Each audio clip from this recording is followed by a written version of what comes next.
ভগবান বিষ্ণু কেন বুদ্ধ অবতার ধারণ করেছিলেন? ভগবান বিষ্ণু নবম অবতার হলেন গৌতম বুদ্ধ। হিন্দু ধর্মগ্রন্থে বলা হয়েছে, অসুরদের বৈদিক ধর্ম হতে ভ্রষ্ট করতেই ভগবান বিষ্ণু বুদ্ধ অবতার নিয়ে বৌদ্ধ ধর্মের প্রবর্তন করেছিলেন।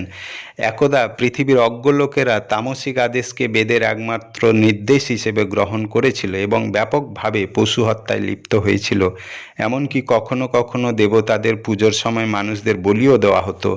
সেই সময় পরমেশ্বর ভগবান বুদ্ধরূপে অবতীর্ণ হয়ে বেদের প্রকৃত শিক্ষা অনুধাবনে অক্ষম মানুষদের কল্যাণে সাহায্য করেছিলেন।